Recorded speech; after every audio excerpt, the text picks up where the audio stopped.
Magandang araw po, welcome po sa aking channel, Love Night TV. Patalasasan po, meron po ba kayong mga properties na napapabayaan or non-performing assets? Plan nyo ibenta, pero wala kayong oras pagbenta nito. Kung ito'y pagkakatiwala nyo po sa amin, tawag lang po kayo sa aking numero. Usap po tayo, gawan ko po ng video for free. Yes, libre po, wala po kayong babayaran. Tutulungan pa namin kayong mabenta ang inyong property. Kami na po bala sa marketing, sa boosting or paid ads. Even sa tripping, hindi na po kayo mapapagod sa pag-entertain ng mga buyers. Kami na po bala sa lahat. Tawag lang po kayo.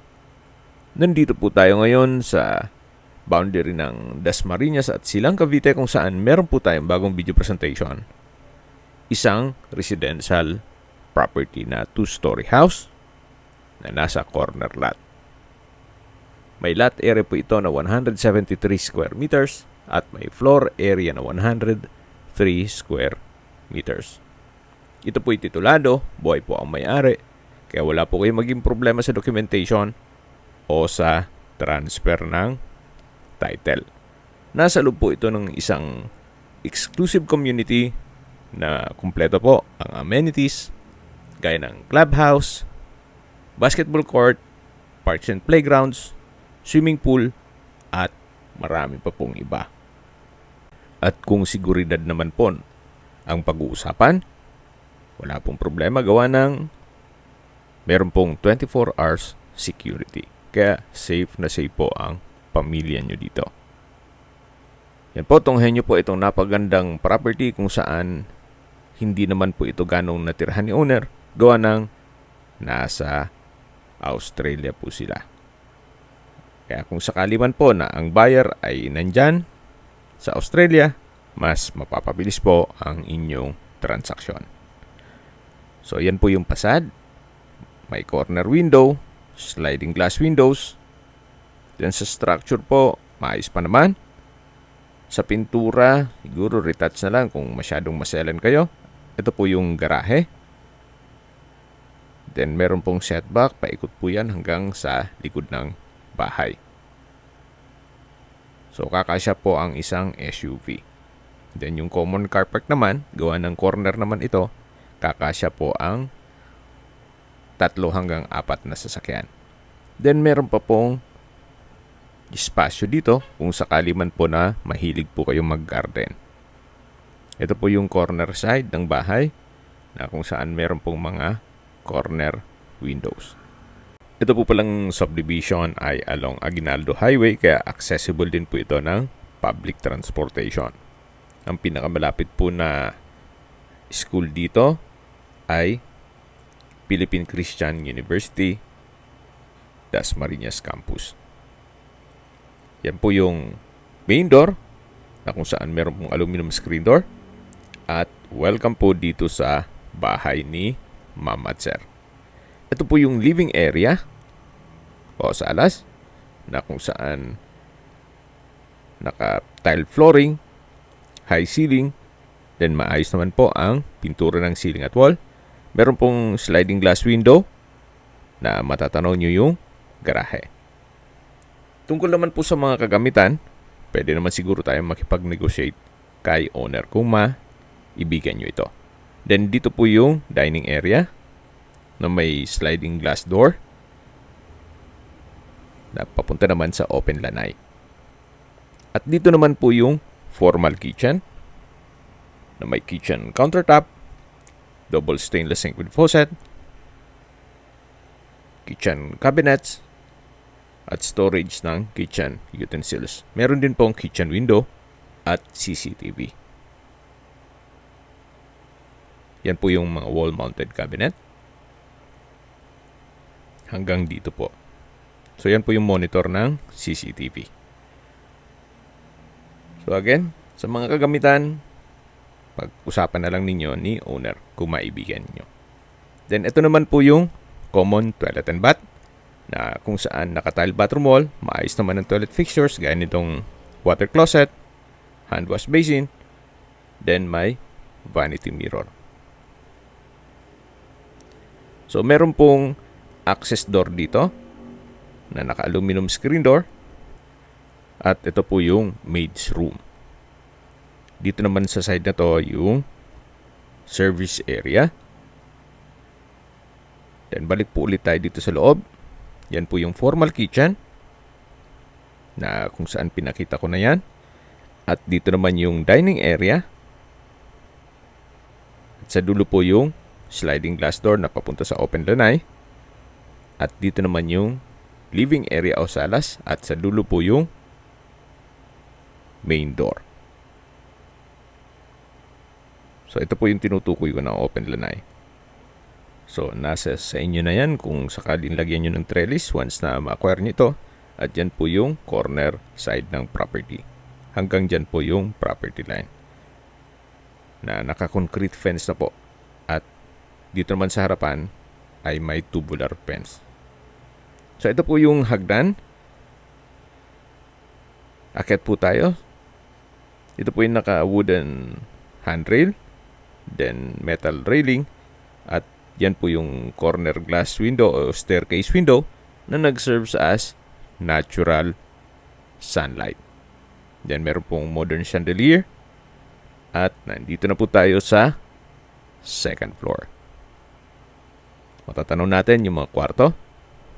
Then may vanity mirror. At check po muna natin itong first bedroom. Na kung saan sa spasyo, sakto lang. Hindi naman siya ganun kaliit at hindi naman ganun kalaki. Meron din pong built-in na cabinet o wardrobe. At sliding glass windows. High ceiling na rin po ito. Then sa pintura, wala po kayong papagawa dito. Maayos pa naman. So ito po yung first bedroom. Then mula po dito, matatanong natin yung modern chandelier sa hagdan. Then lipat na po tayo dito sa kabilang kwarto. Na kung saan ito po yung master's bedroom. Malaki ang spasyo, may dalawang glass window with blinds. Then from floor to ceiling po, itong wardrobe, wooden design ng tile flooring. Then meron po itong sariling toilet and bath. Na kung saan maayos din po ang toilet fixtures, gaya ng water closet, hand wash basin, vanity mirror. Meron din po itong bathtub, bathroom window, then naka-tile bathroom wall na rin po. From floor to ceiling po yan. So ito po yung toilet and bath ng master's bedroom. O ito po yung second bedroom. Then meron din po itong access dito sa may balkonahe. Na kung saan meron pong coffee table na 2-seater. At mula po dito, matatanaw nyo ang inyong mga magiging kapitbahay. Hanggang dito po yun sa dulo. Napakaliwalas po. Although umuulan, pero hindi mo mararamdaman yung parang malungkot yung panahon. Yan po, napakaliwalas. Napakatahimik. At syempre dito po sa area to, nasa mataas na lugar, kaya malamig din po ang klima dito. Then, flood-free area. So balik po ulit tayo dito sa loob. Yan po yung master's bedroom. At lalabas na po tayo para check natin yung pangatlong kwarto. Okay, ito po ulit yung hallway. Then ito na po yung third bedroom o pangatlong kwarto na kung saan mas malaki po ito nung first bedroom. Meron na rin pong wardrobe o built-in cabinet, high ceiling, okay pa naman ang pintura. Then may glass window. Ito pong double deck. Kaya nasabi ko sa inyo, kung maibigyan nyo, makinegotiate na lang tayo kay owner tungkol sa mga kagamitan. At mula po dito sa third bedroom, yan po yung master's bedroom. Then dito naman po yung common toilet and bath. Ito pong common toilet and bath dito sa second floor ay maayos din ang toilet fixtures. May hand wash basin, vanity mirror, water closet, overhead shower, tile bathroom wall, at bathroom window. So ito po yung mga kwarto at banyo dito sa second floor. Habang naglilibot po tayo at pinagmamasdan niyo po itong buong property, pag-usapan na natin ang distance, location at travel time. Gaya po ng sabi ko sa inyo kanina, ito po ay along Aguinaldo Highway. Kaya accessible po ito ng public transportation. At ang pinakamalapit po na school o university dito ay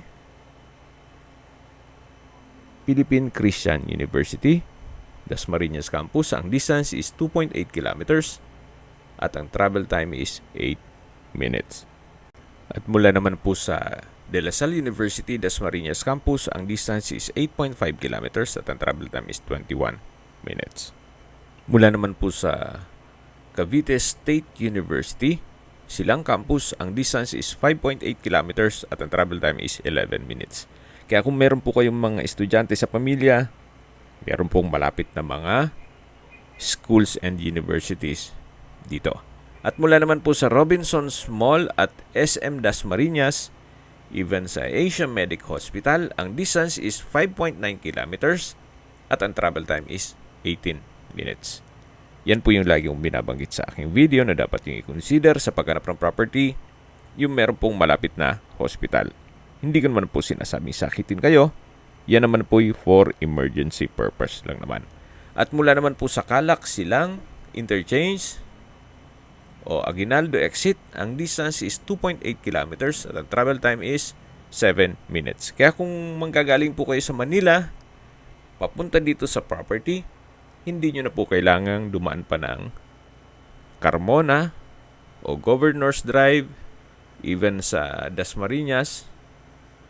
Mag-Calac na lang po kayo. Mas mapapabilis pa ang biyahe. Ang distance is 2.8 kilometers at ang travel time is 7 minutes. Kung pupunta naman po kayo ng Tagaytay, ang distance is 19 kilometers at ang travel time is 36 minutes. Kung manggagaling naman po sa Manila o sa airport, ang distance is 43 kilometers at ang travel time is 1 hour and 18 minutes. So ito po yung toilet and bath dito sa maid's room. Okay, sa presyo na po tayo. Binebenta po ito ni owner sa halagang 12.5 million pesos net. Ibig pong sabihin, si buyer na po ang sasagot sa lahat ng taxes at expenses with regard to documentation.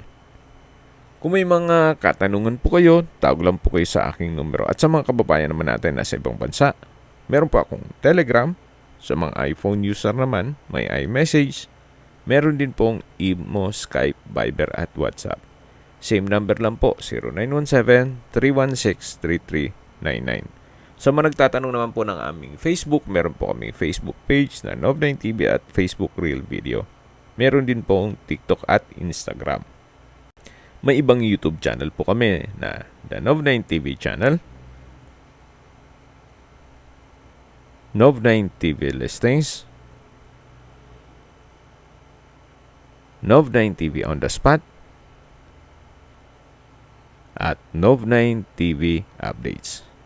Sana po naibigan nyo ang video presentation. Paki-like and subscribe na lang po sa aking channel para ma-update din po kayo sa aking future listings. Kung sakali po hanap nyo yung mas malaking sukat na lupa, meron din po kami ibang listings na pwede nyong pagpilian. Huwag po kayong mag-atubiling tumawag sa amin, then let us know your budget para malaman namin kung anong property pwede naming adopt sa inyo. Sa lahat pong viewer, subscriber, at nagtiwala po sa amin, salamat po sa suporta. Ingat po kayo lagi at yung pamilya.